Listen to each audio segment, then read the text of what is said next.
ദൈവനാമം മഹത്വപ്പെടുമാറാകട്ടെ. സമാധാന സന്ദേശത്തിലൂടെ എന്നെ ശ്രദ്ധിക്കുന്ന എല്ലാ പ്രിയപ്പെട്ടവർക്കും വീണ്ടും വരുന്നവനായ ക്രിസ്തുയേശുവിൻ്റെ നാമത്തിൽ എൻ്റെ സ്നേഹവന്ദനം.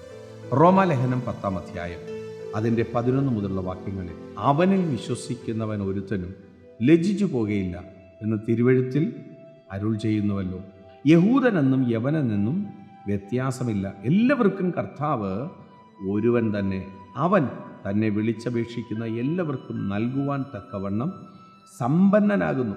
കർത്താവിൻ്റെ നാമത്തെ വിളിച്ചപേക്ഷിക്കുന്ന ഏവനും രക്ഷിക്കപ്പെടും എന്നുണ്ടല്ലോ. വചനം പറയുന്നു, അവനിൽ വിശ്വസിക്കുന്ന ഒരുത്തനും ലജ്ജിച്ചു പോകുകയില്ല. എന്നെ കേൾക്കുന്ന പ്രിയരെ, യഹൂദനെന്നും യവനെന്നും ഇല്ല.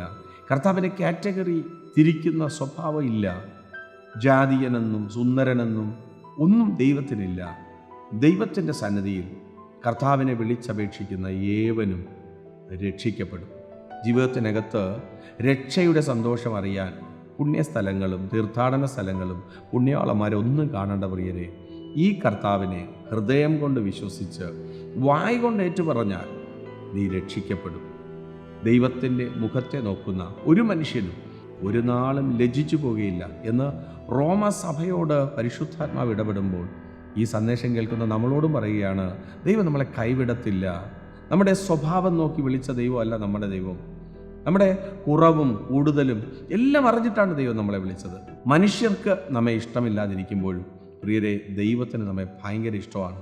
ആ ഒരു സന്തോഷം അറിഞ്ഞിട്ട് ഇവിടെ പറയുന്നു, കർത്താവിൻ്റെ നാമത്തെ വിളിച്ചപേക്ഷിക്കുന്ന ഏവനും രക്ഷിക്കപ്പെടും എന്നുണ്ടല്ലോ.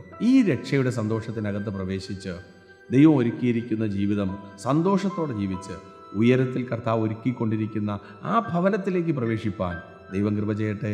വിശ്വസിക്കുക, പ്രാർത്ഥിക്കുക. ദൈവം വിശ്വസ്തൻ. God bless U.